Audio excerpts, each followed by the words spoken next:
Thank you sister, God bless you. I am खुदावन का शुक्र करते हैं। कदूस कदूस कदूस पूरी कुदरत वाले खुदा, तेरा शुक्र, तेरी तारीफ, तेरे नाम को चला लो। खुदावन तुझे मुबारक कहते हैं, तेरा शुक्र करते हैं ज़िंदगी के लिए और ज़िंदगी की सारी नेमतों। ए बाप, तेरा शुक्र करते इस मुबारक वक्त के लिए, तुझे मुबारक कहते हैं। तू अजीम खुदा है, तू लश्करों का खुदा है, तू हमारा बाप है, तू हमें प्यार करता है, हमें बरकत देता है। खुदा तेरा शुक्र है, खुदा तेरा शुक्र। आज की सारी प्रस्तिश के लिए शुक्र हो खुदावन। जितने बहन भाइयों ने प्रस्तिश की उन सबको बरकत दे। अभी जबकि हम तेरी आवाज़ को सुनने को हैं, पास्टर जी को, पास्टर जानजेब साहब को तेरे पाक लहू में छुपाते हैं। और ए बाप, जो भी आज तेरे खादम ने पाक रूह के जरिए कलाम पाया है, वो खुदावन जब तेरे खादम कलाम का बीज बोता है तुम्हारी जिंदगी में 30 गुना, 60 गुना, बल्कि 100 गुना फल है। और ना सिर्फ हम सुनने वाले इसके लिए इस कलाम पर अमल करें, क्योंकि तेरा कलाम जिंदगी देता है, बरकत देता है, जुए तोड़ता है, बंधन तोड़ता है। ये बंद बंद गुदे गुदे से गुजर जाते हैं, जिंदगियां बदलता है। बाप तेरा शुक्र है, बाप तेरा शुक्र। अपने खादम को कसरत के साथ इस्तेमाल करना और आज के कलाम के वसीले हम सब बरकत पाएं। अब आप बड़ा फजल चाहते हैं, सिस्टर कस्टीना को बरकत दे जो कहानत की खिदमत कर रही हैं। यीशु जी अपनी बेटी को और कसरत के साथ अपने नाम को इस्तेमाल कर, यीशु के नाम से आमीन।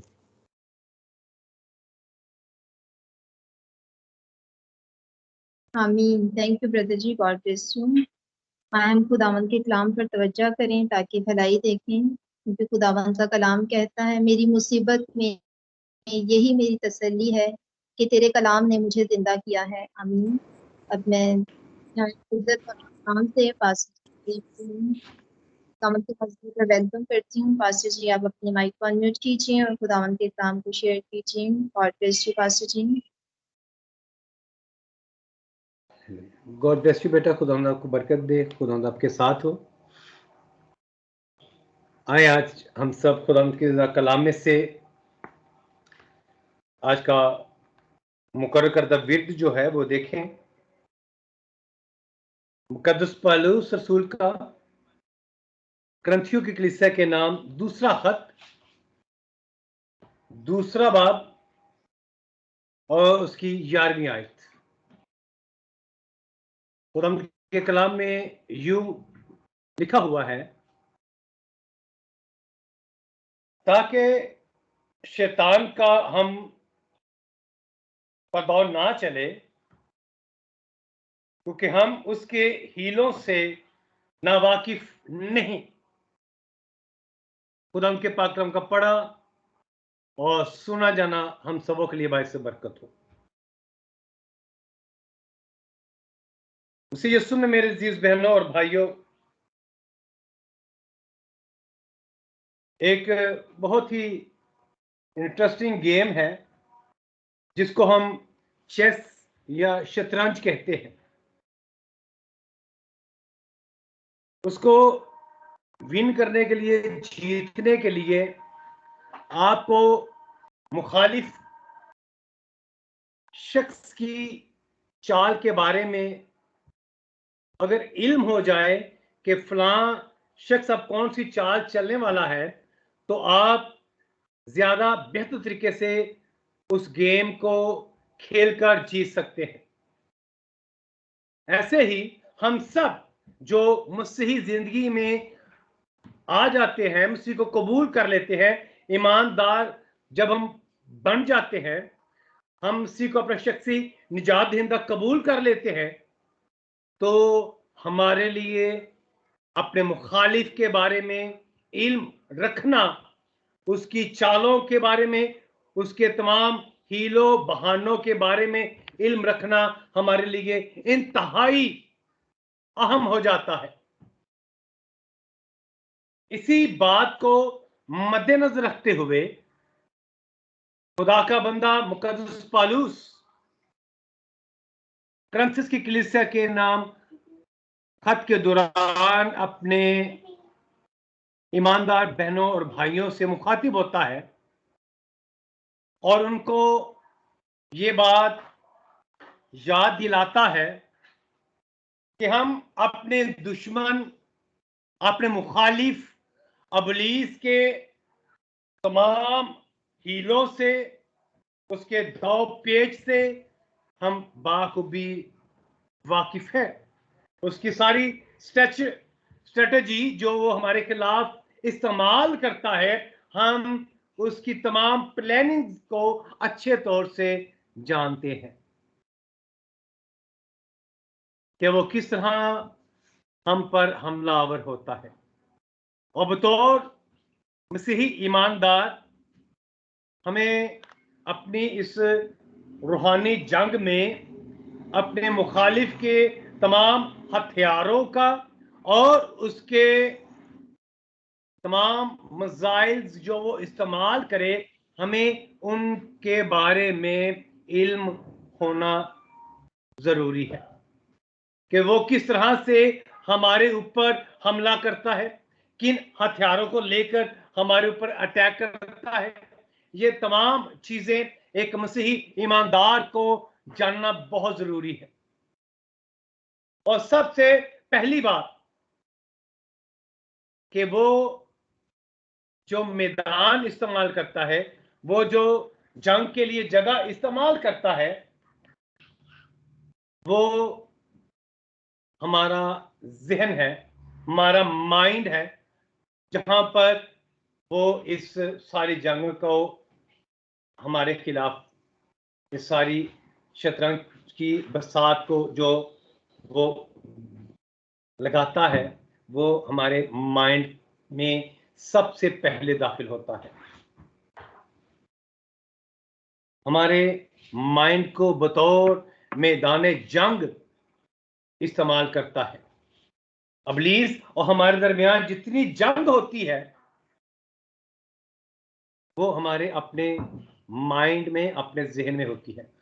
वहां पर ये सारी जंग जो है ये लड़ी जाती है।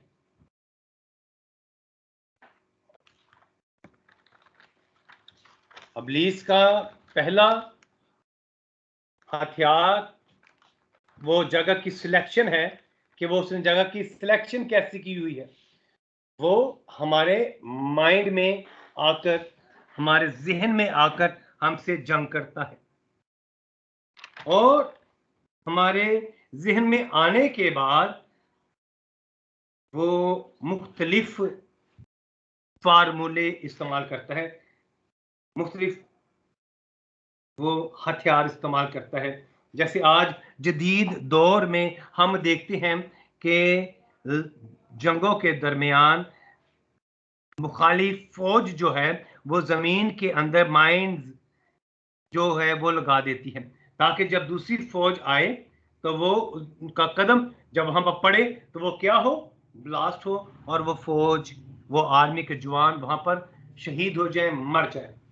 ऐसे ही इब्लीस हमारे जहन के इस मैदान में माइनिंग करता है, बम्बों की जगह जगह पर वो सेटिंग करता है। वो जो जंगें हमारे खिलाफ लड़ता है, वो पहले हमारे जहन में सबसे पहला काम जो ईमानदार के जिंदगी में करता है, वो कलाम के बारे में, आयात के बारे में हमारे दिलों में डाउट पैदा करना शुरू कि ये जो आयत है ये तुम्हारे लिए नहीं है, ये आयत यहां पर इस्तेमाल नहीं होती। वो एक आयत को लेकर उसके सियाको सबाब के बगैर हमें उसके ऊपर चलने की, उसकी तशरीह हमें अपने गलत तरीके से करने के बारे में वो हमारे दिल में मुख्तलिफ ऐसे ख्यालात डालने की कोशिश करेगा ईमानदार के दिल में। और दूसरी वो चीज साथ में क्या शामिल करता है, वो हमारी ख्वाहिशात, हमारी ज़रूरियात की तरफ हमारी तवज्जो दिलाना शुरू कर देता है। अभी मीटिंग का आगाज होने से चंद लम्हे पहले पाजी साहब गाड़ी की बात कर रहे थे कि हमने गाड़ी ली, एक बहन ने गाड़ी की शुक्रगुजारी के लिए बात की। ऐसे इब्लीस जो है वो हमारी इन नीड्स को, इन ज़रूरियात को अपने जाल के तौर पर बहुत जगह इस्तेमाल करता है। मेरी ज़रूरत अगर गाड़ी है तो मुझे गाड़ी से आगे की वो बात लेकर जाएगा कि तुम्हें अभी टोयोटा कार नहीं चाहिए, तुम्हें लैमोजिन चाहिए, तुम खुदा के लोग हो, खुदा के लोगों के पास लैमोजिन होनी चाहिए। ऐसे अजीब अजीब ख्यालात में, हमारी ज़रूरियात में हमें वो फंसाने की कोशिश करता है। हमारी तवज्जो जो है वो हमारी जिंदगी की नीड्स की तरफ, ज़रूरियात की तरफ वो डालना शुरू कर देगा, ताकि हमारी तवज्जो जो है वो कलाम से, खुदा से हट जाए, जिसका बड़ा खूबसूरत नज़ारा जो है, मंजर जो है, वो हम बागे अदन में देखते हैं। जो बड़ा खूबसूरत अक्स जो है इसका, इस जंग का, अम्मा हवा और उस सांप के दरमियान हम देखते हैं कि जब सांप अम्मा हवा के पास आता है और उसको आजमाने के लिए वो उस दरख्त की खूबसूरती की बात करता है और उसके जहन में डाउट डालता है खुदा के कलाम के बारे में। दो चीजें यहां पर वो इकट्ठे इस्तेमाल करेगा एक ही बात में कि खुदा ने क्या कहा है। खुदा ने जो बात कही है वो ऐसे नहीं, वो मुख्तलिफ है। कि खुदा ने जो हवा ने कहा कि अगर तुमने जिस दरख्त का फल खाया तो तुम मर जाओगे, उसने कहा कि नहीं, तुम मरोगे नहीं। और साथ ही उस दरख्त की खूबसूरती जो है उसके जहन में, अम्मा हवा के जहन में डाल देता है कि ये दरख्त देखने में खुशनुमा है, जबकि दूसरे दरख्त जो हैं वो भी देखने में बड़े खुशनुमा है। जरूरी नहीं कि वही दरख्त ज्यादा खूबसूरत था, लेकिन जो दरख्त खुदा ने बागे अदन में और दरख्त लगाए हुए थे, वो तमाम के तमाम दरख्त जो है, बेले जो है, हर चीज क्या थी, खूबसूरत थी। लेकिन वहां पर अम्मा हव्वा को वो दरख्त जो है वो ज्यादा खूबसूरत नजर आया, क्योंकि उस दरख्त का फल उसने खाया नहीं था। इसलिए अबलीस उसको उसके बारे में गलत डाउट डालता है, उसके खुदा के कलाम के बारे में। वो कहता है तुम मरोगे नहीं, बल्कि क्या हो जाओगे, नेकी और बदी की पहचान के तुम मालिक बन जाओगे। जैसे खुदा की मानिंद तुम नेकी और बदी को जानना शुरू कर दोगे। ये क्या है, उसके जहन में खुदा के कलाम के बारे में डाउट उसने पैदा कर दिया। अबलीस जो झूठा है, ना से झूठा बल्कि झूठों का क्या है, बाप है। वो झूठ से हीले बहाने बनाकर हमें एक झूठी तस्वीर जो है हमारे सामने पेश कर देता है। ये अबलीस का बहुत अहम हथियार है कि वो हर चीज की बुनियाद जो है वो झूठ पर रखता है। आगे अदन में भी उसने हर बुनियाद कहां पर रखी थी, झूठ के ऊपर। और दूसरा अहम वार जो हमारे ऊपर करता है, अहम हमला जो हमारे ऊपर करता है, वो बड़ा ही अहम एक पॉइंट है कि जब हम भूखे होते हैं, गुस्से में होते हैं, अकेले होते हैं और थके हुए होते हैं, उस वक्त अबलीस हम पर हमला करता है।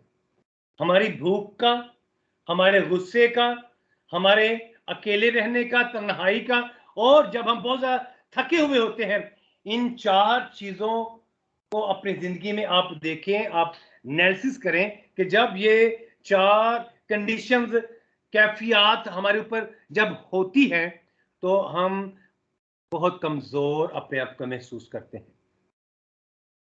इसी चीज का फायदा उठाते हुए यीशु मसीह के पास अबलीस पहुंचा था कि अब यीशु मसीह क्या है, भूखा है, अकेला है, थका हुआ है। वो इन चीजों को देखकर मसीह यीशु के पास आता है और उसको भूख के जरिए आजमाता है कि इन पत्थरों को बोल। लेकिन वहां पर हम देखते हैं कि इन दोनों के दरमियान जो बहस हो रही है, वहां पर कलाम का इस्तेमाल किया जा रहा है, दोनों तरफ बाइबल्स की वर्सेस इस्तेमाल की जा रही हैं, लेकिन अबलीस जो है उन वर्सेस को, उन आयात को गलत इस्तेमाल कर रहा है। यीशु मसीह उसका दिफा बड़े खूबसूरत तरीके से करता है अपने कलाम के वसीला से।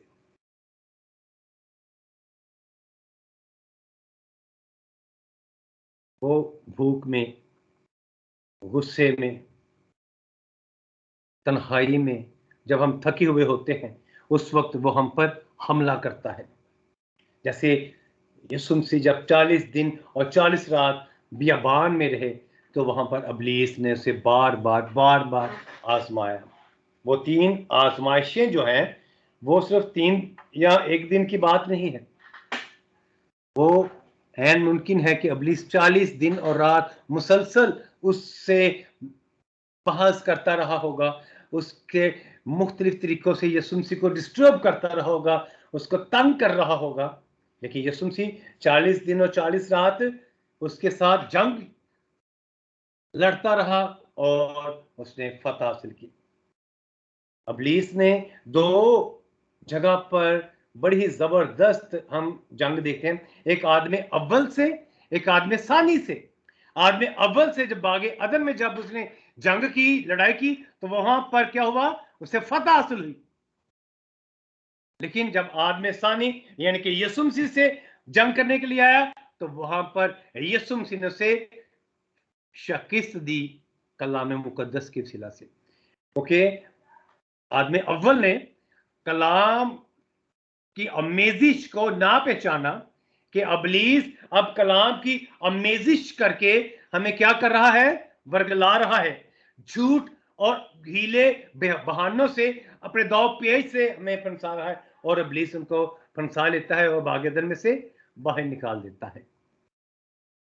ओके, अबलीस का अल्टीमेट गोल जो है, उसका मकसद ये है कि वो इंसान को क्या करे, तबाह बर्बाद कर दे। क्योंकि वो यीशु मसीह ने कहा कि वो फाड़ने वाला भेड़िया है, वो फाड़ने के लिए आता है। He wants to create division, वो हमारे अंदर तकसीम डालने के लिए आता है, फूट डालने के लिए आता है। अबलीस का ये बहुत बड़ा हथियार है कि वो खानदानों को, वो इज़वाजी जिंदगी को बर्बाद करता है।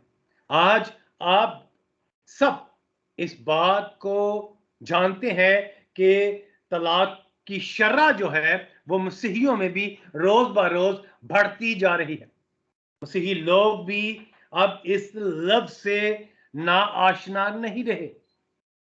उनके लिए अब ये तलाक का लफ्ज जो है वो इतना मायूब नहीं है, क्योंकि अबलीस कि ये बड़ी खूबसूरत चाल है कि वो गुनाह को पहले हमारी जिंदगी में से क्या करता है, ऐसे खूबसूरत तरीके से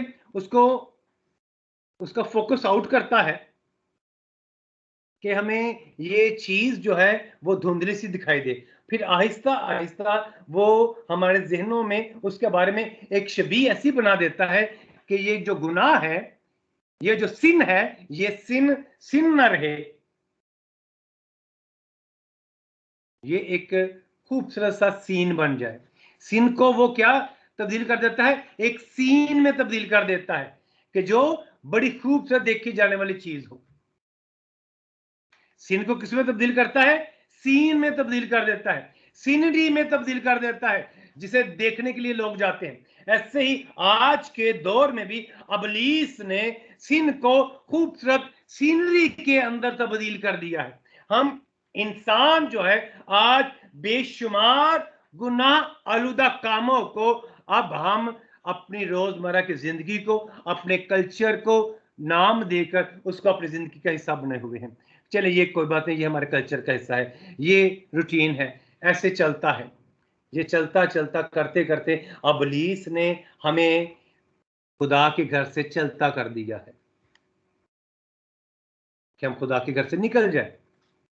जैसे उसने बागे अदन में से हमें निकाला और अब वो हमें किस चीज से निकालने के लिए आया है? इस खूबसूरत कलीसिया की इमारत से, जिसको कलीसिया जो खुदा का घर है, अब इस कलीसिया में से हमें निकालने की कोशिश करता है। क्योंकि अबलीस का जो अटैक है ये बड़ा ही खूबसूरत तरीके से वो करता है। वो पहले हमें अलग करता है कि हम उस भेड़ों के गोल में से अलग हो जाएं, पीछे रह जाएं, और फिर अकेली भेड़ जब रह जाती है फिर उसके ऊपर अटैक करता है। जैसे मैंने यहाँ पर बयान किया कि लोनली, जब हम तन्हा हो जाते हैं फिर वो हमारे ऊपर अटैक करता है। जब हम थक जाते हैं फिर वो हमारे ऊपर अटैक करता है।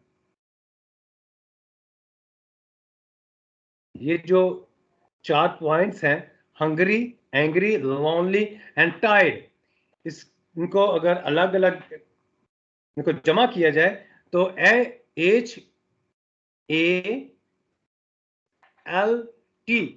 हल्ट, इसका मतलब है रुक जाना, स्टॉप हो जाना। जब हम हंगरी हो, भूखे हो, बहुत ज्यादा गुस्से में हो, तन्हाई में हो, जब हम थके हुए हो, तो हमें रुक जाना चाहिए। किस काम के लिए? जो यीशु मसीह ने कहा है कि जब तक तुम्हें कुव्वत का लिबास ना मिले तो उस वक्त तक ठहरे रहो। हमें फिर रुककर क्या करना है? उस पावर को, उस ताकत को हमने हासिल करना है कि हम पाक रूह की कुव्वत से भर जाए। क्योंकि अबलीस का मुकाबला मैं और आप, हम अकेले नहीं कर सकते जब तक हमें कुव्वत का लिबास अता ना कर दिया जाए। जब तक हम पूरे उस फौजी लिबास से, जिसका जिक्र मुकद्दस पौलुस इफिसस की कलीसिया के नाम खत्म करता है, जब तक हम उससे पूरे लेस ना हो जाएं उस आर्मा से, उस वक्त तक हम उसका मुकाबला नहीं कर सकते। इसलिए ये जो Hungary, angry, lonely and tired का जो लफ्ज है HALT, हल्ट, रुक जाए, खामोश हो जाए और खुदा को काम करने दे। क्योंकि बाज़ औक़ात हम खुद अबलीस का मुकाबला करने के लिए निकल खड़े होते हैं और उसका नुकसान ये होता है कि जैसे अम्मा हव्वा ने अकेले जंग लड़ने की कोशिश की और बाप आदम का इंतजार ना किया और वो आदम के आने से पहले वो फल उतार चुकी थी। ऐसे ही हमें इंतजार करना चाहिए खुदा का, क्योंकि ठंडे वक्तों में खुदा से मुलाकात के लिए आता था, वो उस वक्त तक रुक ना सकी। हमें भी उस वक्त तक, जब खुदा ने हम कहा है, हम उस वक्त तक उसका इंतजार करें। और अबलीस जो डिवीजन करता है, जो आयात हमारे दिलों में मुख्तलिफ तरीके से डालता है, आज अगर हम पूरी कलीसिया का जायजा लें तो अंदाजा करें कि पूरी दुनिया में मसीहत में कितने फिरका जात हो चुके हैं, कितनी डिनोमिनेशंस अलग अलग नामों से अपने अपने स्टेटमेंट्स, मिशन स्टेटमेंट्स बनाकर वो काम कर रही हैं। इसमें बहुत सा काम जो है वो ये झूठा अबलीस जो है, ये हमारी डिवीजन जो है कलीसिया की करता हुआ नजर आ रहा है। रोज बरोज मुख्तलिफ थियोलॉजीज जो हैं वो हमारी मसीहत में रोज बरोज बढ़ती हुई नजर आएंगी आपको। हर रोज कोई ना कोई नया फिरका जो है वो मसीहत में जन्म लेता है। ना सिर्फ वो खानदानों को तबाह कर रहा है, जब खानदानों को तबाह करता है फिर वो माशरे में आ जाता है, माशरे से फिर वो ग्लोबल काम करना शुरू कर देता है। अब ग्लोबली वो काम ये कर रहा है कि उसने क्या किया है कि कलीसिया में से मुख्तलिफ लोगों को इस्तेमाल करते हुए उसने कलीसिया में ये तोड़ फोड़ का काम जो है, जो उसका काम है, जो उसका के नाम का खास मकसद है कि वो कलीसिया को फाड़ खा दे, इसको तितर बितर कर दे, वो अब कलीसिया को नुकसान पहुंचा रहा है। अब एक और चीज जो अबलीस जिस काम में हमें कामयाब होता हुआ नजर आ रहा है वो ये है कि असल मसीही तालीम जो है, जो बाइबल की तालीम है उसको जानने वाले, उसको समझने वाले दिन ब दिन कम होते हुए नजर आ रहे हैं। बाइबल की सही तालीम जो है, उसकी पहचान जो है, उसको पहचानने वाले और उस पर अमल करने वाले अब बहुत कम, आहिस्ता आहिस्ता होते जा रहे हैं, क्योंकि इब्लीस ने हमारे जहनों में ऐसे डाउट्स बाइबल के बारे में डाल दिए हैं। जो हमारे इर्द गिर्द के लोग हैं, जो लोग कहते थे कि ये बाइबल बदल गई है, यहां पर ये तब्दीली आ गई है, अब हमारे अपने अंदर ये बेशुमार फिरकाजात मुख्तलिफ आयात की मुख्तलिफ तशरीह करते हुए बाइबल में इस खास खिदमत को, जो इब्लीस की खिदमत है, वो हमारे मसीही लोगों ने अपने जिम्मा ले ली है। इब्लीस ने उनको अपने खास एलची मुकर्रर कर दिया है कि वो बाइबल की गलत तालीमात जो है वो लोगों के घर तक पहुंचाएं, क्योंकि ये इब्लीस का काम है कि वो गलत तालीम लोगों तक पहुंचाता है। क्योंकि इससे क्या होगा कि लोगों के अंदर पहचान जो है वो कम होगी, क्योंकि लिखा है कि सच्चाई से वाकिफ होगे और सच्चाई तुमको आजाद करेगी। क्योंकि इब्लीस का मकसद ये है कि हम आजादी हासिल ना करें, हम इब्लीस की गुलामी से रहाई ना पा सके, उसी के गुलाम बने रहें। वो हमें मसीह की सलीब तक आने नहीं देता। मसीहत में जो अहम हमारा जुज है, मसीहत की जो फाउंडेशन है, मसीहत का जो सेंटर पॉइंट है, वो सलीब है। हमारी निजात का बंदोबस्त मसीह यीशु के फिदिया से, उसके कफारा से हुआ। अब लोग आहिस्ता आहिस्ता कुछ कफारे से दूर होते जा रहे हैं, उसके फिदिये पर ईमान से दूर होते जा रहे हैं, और नेक अमाल हमारी मसीही तालीमात में भी अब आना शुरू होते जा रहे हैं कि नेक अमालों से हमें निजात मिलेगी। हमें निजात जो है मसीह यीशु के कफारा से, उसके फिदिया से मिलती है। ईमान के वसीला से हमें निजात मिलती है, मसीह के कफारा बख्श काम के ऊपर ईमान लाने के वसीला से। लेकिन इब्लीस हमारे जहनों में ऐसे डाउट्स अब डालता है कि ये कफारा एक तरफ रख दो, ये जो काम करोगे, ये काम करोगे, ये काम करोगे, ये काम करोगे, तो तुम निजात याफ्ता बनोगे। ऐसा करोगे तो निजात याफ्ता बनोगे, ये करोगे तो निजात याफ्ता बनोगे। उसका मकसद ये है कि हम मसीह की सलीब तक ना पहुंच सके। उसका मकसद हमें मसीह की सलीब से पीछे हटाना है, क्योंकि जब हम मसीह की सलीब के पास आ जाते हैं तो हम उस जुमले को सुनते हैं कि तू आज ही मेरे साथ फिरदौस में होगा। फिर वो जुमला हमारे लिए सुनना मुश्किल हो जाता है, हम फिर दूर चले जाते हैं। जैसे हम उसी को कबूल कर लेते हैं, उसके कफारा को अपने ऊपर ले लेते हैं, तो इब्लीस थर थर कांपना शुरू कर देता है, वो रोना और मातम शुरू कर देता है कि ये एक रूह बच गई, ये मसीह की हजूरी में चलेगी, मसीह के लोगों में शामिल हो गई। उसको दुख लगता है ये। फिर वो मुख्तलिफ हीले, बहाने, स्ट्रेटेजी इस्तेमाल करते हुए फिर उन लोगों को वापस लाने की कोशिश में लगा रहता है, कैसे मैं इन लोगों को अपने पास वापस ले जाऊं।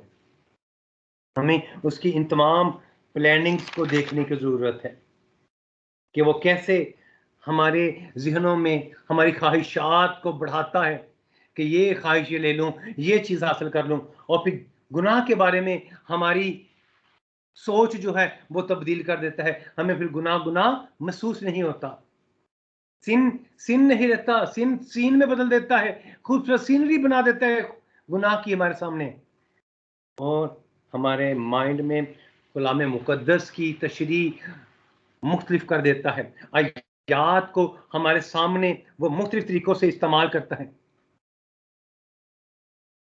और वो हमारे कमज़ोर तरीन हिस्सों के ऊपर भी अटैक करता है कि जब हम भूख में होते हैं, जब हम गुर्बत में होते हैं, जब हम मुखलिसी की ज़िंदगी गुजारते हैं, जब हम बहुत ज़्यादा गुस्से में होते हैं, तो फिर वहाँ पर हमारे ज़ुबान से ऐसे अल्फाज निकालता है और फिर उन्हीं अल्फाजों को हमारे खिलाफ इस्तेमाल करता है कि अब तुम्हारे मुंह से ये अल्फाज निकल गए हैं, तू तो अब खुदा से दूर हो चुका है, तूने अपने मुंह से ये अल्फाज अदा कर दिए।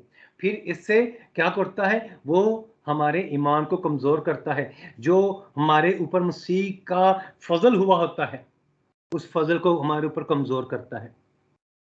जो खुदा के कलाम में लिखा है, उसने हमारे तमाम तकसीरों को, हमारे तमाम गुनाहों को लेकर सलीब पर जड़ दिया। वो उस आयत के बारे में हमें डाउट पैदा कर देता है कि गुस्से में तुमने ये कहा, अकेले में तन्हाई में तुम ये काम कर रहे थे, सो तुमने ये गुनाह कर लिया।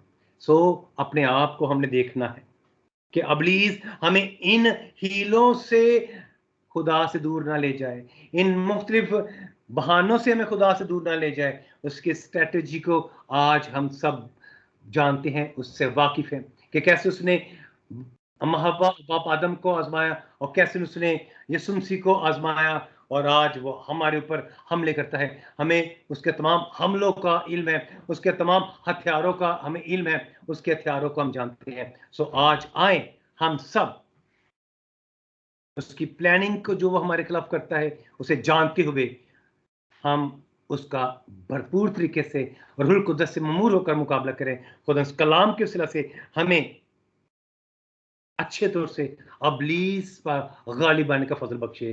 मिसेस कलाम के सिला से हमें तमाम अपनी बरकत से नवाजे। आमीन। खुदा साहब को बरकत दे। खुदा